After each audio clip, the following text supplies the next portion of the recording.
Hey traders, this is Ron Haight. Hope you guys are having a fantastic holiday weekend. As always, nothing in this presentation shall constitute a recommendation to buy or sell any security. Trading stocks and options involves risk, and specific financial issues should always be addressed with your financial advisor. We'll kick off here with the SPY, the S&P 500 ETF. This is a daily chart, and also keep in mind the U.S. markets are closed tomorrow in honor of President's Day. All right, how about Friday's action? Well, the SPY and the other majors all finished pretty much the highs of the day. The previous highs are in our sights. 280, another basically $2.50, 25 points in the S&P, sort of like another day like Friday, and we're going to be there. We get above that, all-time highs are the target. If we take a look at the DIA, the Dow ETF, this was over a 400-point gain on the Dow. We finished at 258.65. We're about to take out 260, about 100 plus points away. Then the previous highs are on the table. How about the Qs? They didn't do so hot. They're the one index that didn't finish at the highs of the day, but they still finished up a little bit. They still have to get over this little one at 175. There's another little one here about 177, then back up here. But you can see this downtrending channel has been broken. We've been riding on top of the 20-day EMA in red.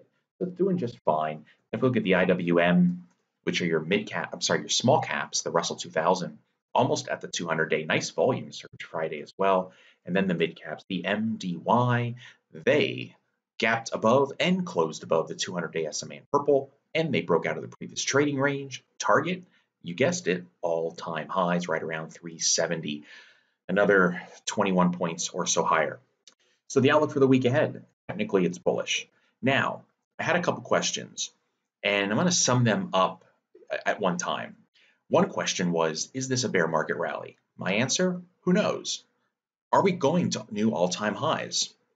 Who knows? What about the debt? Who knows? There's a theme here. What about buybacks? They might be ending. They want to pass legislation. Leave it to Congress to screw anything up. Who knows? What about President Trump? Who knows? There's a motto. Trade what you see, not what you think. Or in my opinion, you're likely going to end up in the poorhouse faster than you think because of fear and greed along the way. You're going to end up missing potentially epic rallies, big sell-offs. I prefer to be trend agnostic and just go with what the chart says. I can have an opinion, but you know what? If you go and put all your eggs in one basket, so to speak, it just doesn't work that way. So whether you're a bear and thinking this is just a fake rally that's going to catch people, catch them by their you-know-whats, and it's going to hurt, and the market's going to roll over, or maybe you're like my opinion, where we probably will hit new all-time highs and probably go up way further than where we are now. A lot, I couldn't tell you, but I think a lot further. It doesn't matter what opinion is. What is the chart showing? So I encourage you to practice that on paper trading, virtual trading accounts. That's free. There's no risk. And then figure out your emotions. Figure out what you want to do. Talk to a licensed financial advisor, whatever that may be. But here's the thing. When the market started rolling over, the bears were coming out of the woodwork saying the end was here. It's finally happening. They do this every time. But then if you go back, and if I bring in the S&P, for example, and then I show you a 10-year chart, we were down here 10 years ago at $50 on the SPY. Then we're at 100. Then we're at 150 on the SPY. Then we're at 200 on the SPY. Then we're at 250 on the SPY. Now we're at 277. So if you listen to all the naysayers, you've been dead wrong. And eventually, just like a blind squirrel finds a nut once in a while, they'll be right. Then they stick to that and they tell everybody, oh my God, look, I called the top. And you'll see the advertisements, I'm sure. Okay, so instead of being married to that one idea, what I find to be helpful in my trading and my methodology, and maybe you will too, trade what you see, not what you think. We're above moving averages. Therefore, the trend is bullish. Now, if I'm a bear per se, maybe instead of example, I'm just make this up, buying 1,000 shares of the spiders. Maybe I only buy 200 or 300 or 400 or 500. I can go with a lighter position. What about, if you could take any stock, for example, or we could just take another index and go to the Qs. What if you're bearish on the Qs? Well, instead of buying 500 shares of the Qs, maybe 100 or 200 shares. And that way I have some skin in the game that no matter what I'm looking at, whether it be the diamonds, the Qs, the spiders, stock, I can still participate in the uptrend. Because if you were thinking this is going to roll over and head to new lows and you got short or bearish at some point, this has really been painful. Not only are you wrong, potentially losing money, you're not potentially making money either. So how half-size positions, quarter-size positions, to me, that's okay as well. And what would I use for a trailing stop, which is a common question I get asked via email and also on the YouTube videos.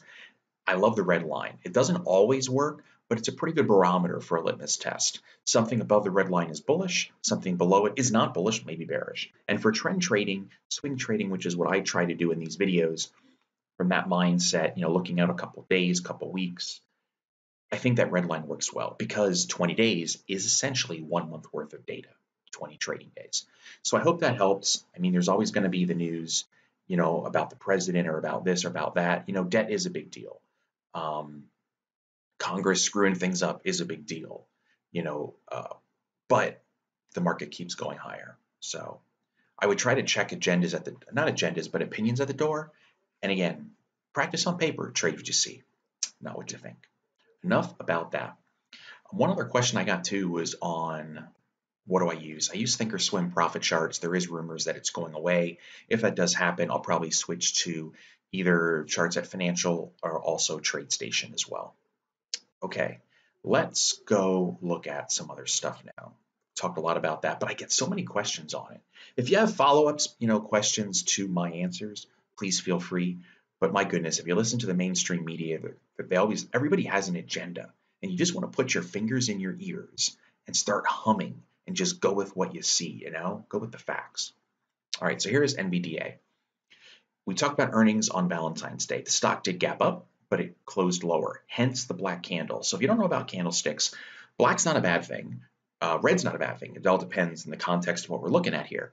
Black is still a positive close, but we opened higher, closed lower. So if I zoom in, we opened top left, closed bottom right. So that closed down, right? Hence the black candle. But it's black and not red because we still closed higher than the previous day. All that being said, where are we sitting here now in NVIDIA? We're in a trading range.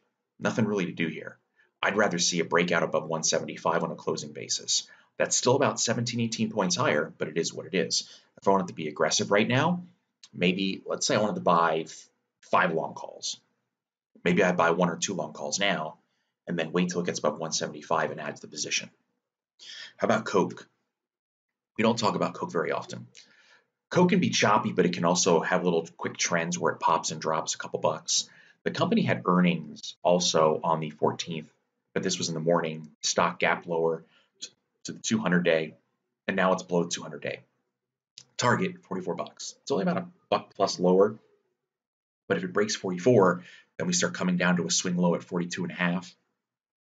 And then down here, for this thing to stabilize, it needs to get back above the 200-day in purple, which is institutional moving average. And then the targets on the upside would be moving average, moving average, moving average, and then a potential gap fill. All right, how about Faceplant?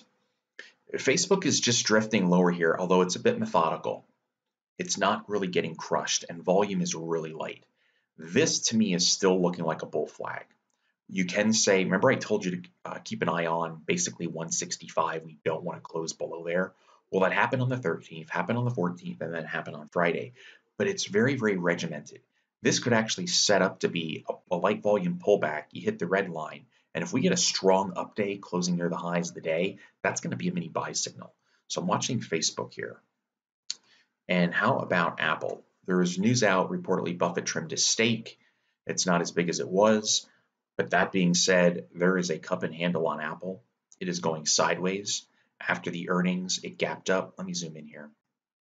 It gapped up, pushed higher, and now we're just flatlining. This is all still bullish. There is nothing wrong with Apple on a chart basis. If we get below the red line, that would be the first sign that there's a sentiment change. That's the 20-day EMA. Otherwise, Apple remains bullish. And you could even say, this is the flagpole right there, and that is the flag. 2 other stocks to keep an eye on here. CRC, California Resources, $21 stock, but again, it was at 50, then it's down at 12. Talk about a haircut. But the volume's starting to come in now. We're seeing bigger spikes in volume. If we can close above, I would say that closing high, what is that, 118, January 18th? Close was 21.94, let's say 22 bucks. Close above 22, frankly, the 200 days target. I mean, that's a monster move all the way up to 32 bucks. You can argue that's almost 50%. Not saying it's going to get there. It's just a technical target, just like the S&P, just like Anything else? Here is Momenta MNTA. This is a pharmaceutical stock. I do not like pharmaceuticals because of their lack of predictability, but the only reason I'm bringing this one in, twofold. Cheap stock, 13 bucks, and the earnings is coming up. Three things. We are getting, if I back out, a very, very nice rounded bottom here. Depending if earnings will be the catalyst or not, but if the stock closes above 15 bucks, it takes out a previous high from December, previous high from November. Target is instantly the 200-day, and then all the way back up towards 25.